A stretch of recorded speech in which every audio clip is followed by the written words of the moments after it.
দেখুন, মেসিকে নিয়ে যুবভারতী ক্রীড়াঙ্গনে যেটা হলো সেটা দুর্ভাগ্যজনক, লজ্জাজনক এবং অত্যন্ত কুরুচিকর।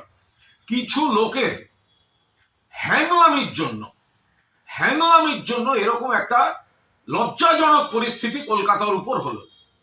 কেন মেসি যখন মাঠে ঘুরছেন, এত মানুষ তারা কত শখ করে খেলার, তো মূল কথা ছিল না মেসিকে দেখতে যাচ্ছেন, মেসি আসছেন, স্বপ্নের নায়ক, মেসিকে দেখতে যাচ্ছেন।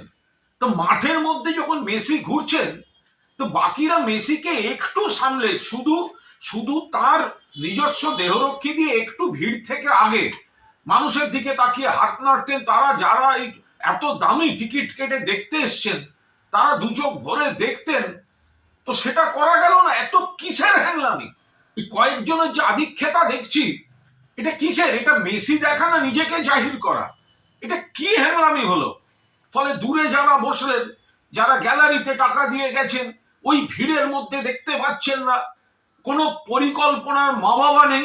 এই আয়োজক এটা হচ্ছে নাকি? শুধু টাকা, শুধু ব্যবসা।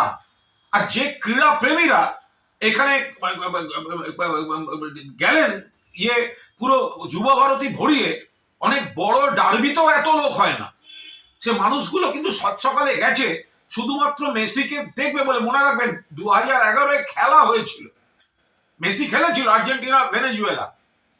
আমি আর আমার এক সহকর্মী তখন চ্যানেলের প্রসেনজিৎ বক্সি, আমরা কর্নার ফ্ল্যাগের পাশে বসে খেলা দেখছিলাম অ্যাস্ট্রোটার্ফের উপর। আমাদের 12 ফুটের মধ্যে মেসি দাঁড়িয়ে কর্নার নিলেন। গোটা যুবভারতী একটা সিস্টেমে চলেছিল।